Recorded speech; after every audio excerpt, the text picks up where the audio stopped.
नमस्कार दोस्तों, स्वागत है आपका मेरे YouTube channel target the study पर। दोस्तों, इस वीडियो में पेंटर जनरल ट्रेड से संबंधित कुछ महत्वपूर्ण प्रश्न देखेंगे तथा उन प्रश्नों से संबंधित एक्स्ट्रा फैक्ट्स भी जानेंगे। सारे प्रश्न महत्वपूर्ण हैं, इसलिए वीडियो को लास्ट तक देखें। यदि वीडियो को PDF चाहिए तो टेलीग्राम से प्राप्त कर सकते हैं, जिसका लिंक डिस्क्रिप्शन बॉक्स में दिया गया है। यदि आपको वीडियो पसंद आए तो लाइक करें, सब्सक्राइब करें और बेल आइकॉन को दबाना ना भूलें, जिससे मेरी पल पल की अपडेट्स आप तक पहुंचती रहे। तो चलते हैं दोस्तों अपने पहले प्रश्न की तरफ। मेरा पहला प्रश्न है, the ability of a paint to hide the previous surface and its colour. मतलब पेंट की एक ऐसी खासियत जो अपने पहले वाले कोट या प्रीवियस कोट को छिपा सके या प्रीवियस कोट के कलर को छिपा सके, उसे क्या कहेंगे। दोस्तों, इसके ऑप्शंस हैं। Option number A transparency, option number B hiding power, option number C opacity या ऑप्शन नंबर डी डिसेंबल। तो दोस्तों, इसका करेक्ट आंसर होगा ऑप्शन नंबर सी ओपेसिटी। जो पेंट के पहले वाले कोट या प्रीवियस कोट को छिपा सकता है उसे ओपेसिटी बोलते हैं। तो दोस्तों, अगला प्रश्न है प्रश्न नंबर 2, और non destructive test can be done. दोस्तों, जो नॉन डिस्ट्रक्टिव टेस्ट रहता है वो कहाँ पे किया जा सकता है। सबसे पहले नॉन डिस्ट्रक्टिव टेस्ट के बारे में थोड़ा सा जान लेते हैं। इसे शॉर्ट में NDT बोलते हैं। यह एक गैर विनाशकारी परीक्षण विधि है जिसका प्रयोग लोहे, निकिल, कोबाल्ट और अन्य फेरोमैग्नेटिक मिश्र धातु जैसे चुंबकीय पदार्थों से बने हिस्सों में सतह और दोष और दरारों का पता लगाने के लिए किया जाता है। दोस्तों, इसका प्रयोग जो सतह में दोष होता है या दरार होता है उसको पता लगाने के लिए NDT का प्रयोग किया जाता है। फेरोमैग्नेटिक होते हैं जैसे और आयरन से बनी चीज़ें, कोबाल्ट से बनी चीज़ें या निकेल से बनी चीज़ें, इनमें दरार और दोष का पता लगाने के लिए किया जाता है। तो दोस्तों, इसके ऑप्शंस हैं। Option number A when substrate contain MIEO, option number B when substrate is non ferromagnetic and coating is ferromagnetic, option number C when substrate is ferromagnetic and coating is ferromagnetic, option number D when substrate is ferromagnetic and coating is non ferromagnetic। तो दोस्तों, इसका correct answer होगा option number D. जब substrate ferromagnetic और coating non ferromagnetic हो तो उसका प्रयोग NDT ऐसी जगह पे किया जाएगा। दोस्तों, चलते हैं अगले प्रश्न की तरफ। प्रश्न नंबर 3, the main constituent of a paint. Paint का एक ऐसे घटक which impart colour and hiding power, जो कलर को बांटता हो या उसके हाइडिंग पावर को बांटता हो, उसे क्या कहेंगे। इसके ऑप्शंस हैं। Option number A thinner, option number B additives या ऑप्शन नंबर सी रेजिन या ऑप्शन नंबर डी पिगमेंट्स। तो दोस्तों, इसका करेक्ट आंसर होगा ऑप्शन नंबर डी पिगमेंट। दोस्तों, जो पिगमेंट रहता है वह कलर को दर्शाता है, किसी भी कलर को दर्शाता है। यह जो हाइडिंग पावर रहता है वो पिगमेंट पे निर्धारित होता है। पिगमेंट जितना अच्छा होगा या पिगमेंट का कलर जितना अच्छा होगा उसका हाइडिंग पावर उतना ही ज़्यादा अच्छा होगा। तो दोस्तों, इसका करेक्ट आंसर होगा ऑप्शन नंबर डी पिगमेंट। चलते हैं अगले प्रश्न की तरफ। प्रश्न number 4, the detachment of a dried paint film in large pieces is usually caused by moisture. Moisture की वजह से पेंट का लेयर में निकलना या बड़ी बड़ी पीसों में निकलना क्या कहलाता है। इसके ऑप्शंस हैं। Option number A blistering, option number B peeling, option number C sagging या ऑप्शन नंबर डी ब्लूमिंग। तो दोस्तों, इसका करेक्ट आंसर होगा ऑप्शन नंबर बी पीलिंग। इसका करेक्ट आंसर होगा option number B peeling. Peeling होता है छिलके की तरह निकलना। और दोस्तों, जो ब्लिस्टरिंग रहता है वो फफोले बन के निकलना। जो सैगिंग रहता है वह जैसे पेंट की लेयर अगर मोटी हो गई है तो पेंट का धब्बेदार दिखना सैगिंग कहलाता है। और दोस्तों, जो ब्लूमिंग रहता है या पेंट करने के तुरंत बाद पेंट का हल्का हो जाना या फीका हो जाना ब्लूमिंग कहलाता है। तो दोस्तों, इसका करेक्ट आंसर होगा ऑप्शन नंबर बी पीलिंग। चलते हैं अगले प्रश्न की तरफ। प्रश्न number 5, which one is not included in non ferrous substrate.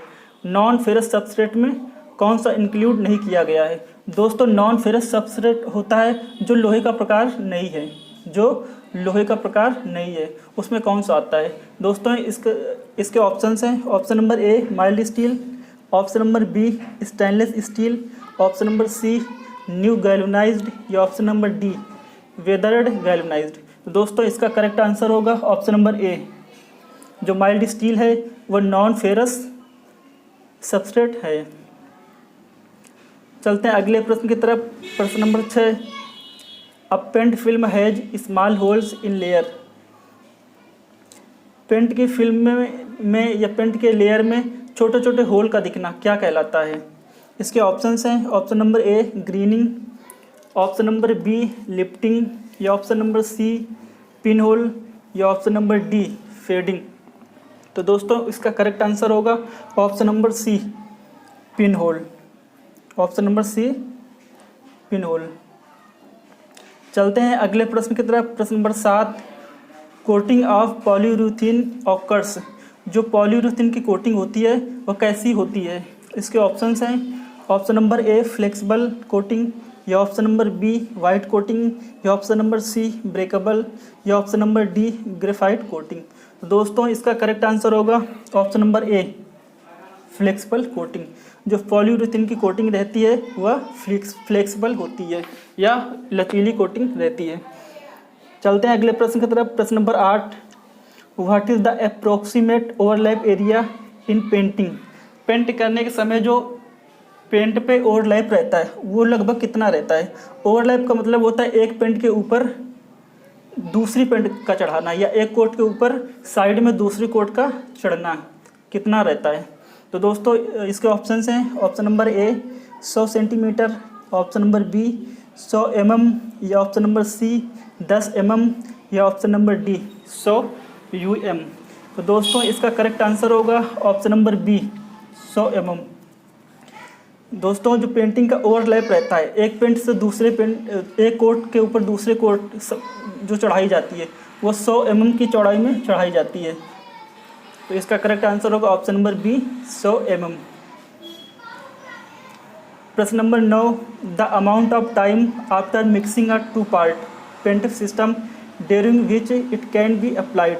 दोस्तों दो पेंट को मिलाना या दो पेंट सिस्टम को मिलाने के बाद वह कितने समय तक पेंट अच्छा बना रहता है जिसे यूज किया जा सके, उसे क्या कहते हैं? तो इसके ऑप्शंस हैं। ऑप्शन नंबर ए ड्यूरेशन अवधि बोलते हैं, या option number B pot life बोलते हैं, या option number C curing time बोलते हैं, या option number D saving life बोलते हैं।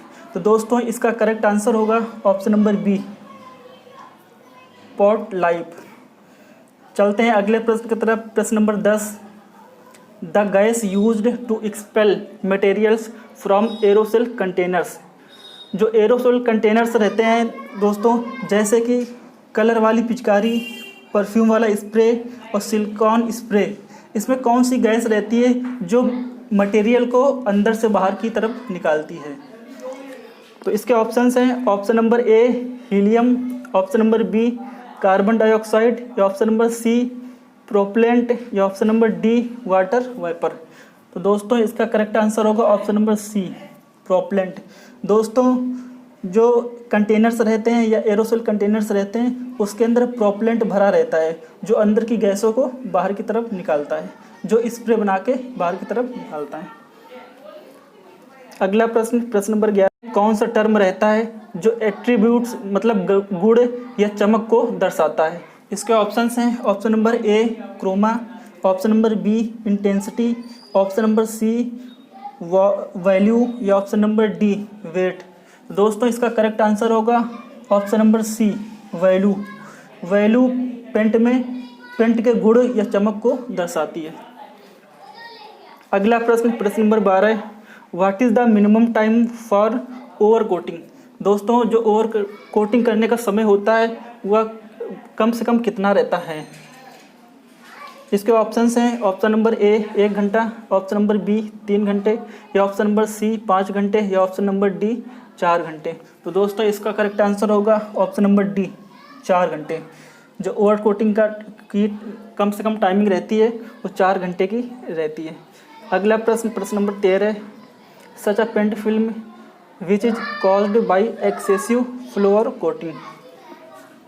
मतलब पेंट करने के दौरान जो पेंट बहता है, caused by excessive floor cutting, जो पेंट बहता है उसे क्या बोलते हैं?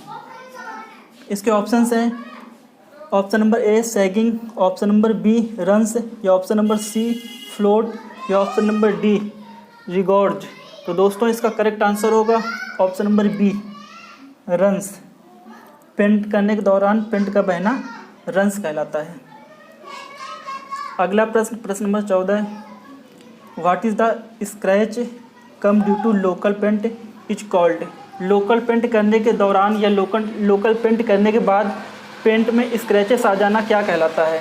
इसके ऑप्शंस हैं, option number A brightness, option number B peeling, या ऑप्शन नंबर सी मैरिंग, या ऑप्शन नंबर डी ब्लिस्टरिंग। तो दोस्तों इसका करेक्ट आंसर होगा ऑप्शन नंबर सी मैरिंग, जिसे बर्निशिंग भी बोलते हैं। अगला प्रश्न number 15, colour of mill scale. Mill scale का कलर कैसा होता है? इसके ऑप्शंस हैं, option number A dark blue, या option number B dark grey, या ऑप्शन नंबर सी ब्लैक, या option number D no colour, कोई भी कलर नहीं रहता। तो दोस्तों इसका करेक्ट आंसर होगा option number A dark blue. जो मिल स्केल रहती है उसका कलर डार्क ब्लू रहता है। दोस्तों मिल स्केल का प्रयोग रोलिंग मिल में किया जाता है, और जो रोलिंग मिल होता है उसमें गर्म धातु की सिल्लियाँ और लोहे की सीट बनाई जाती हैं। दोस्तों रोलिंग मिल में गर्म धातु की सिल्लियाँ और लोहे की सीट बनाई जाती हैं। तो दोस्तों आज के इतने ही क्वेश्चन कलेक्ट किए थे। यदि आपको मेरी वीडियो पसंद आए तो लाइक करें और शेयर करें। Thank you.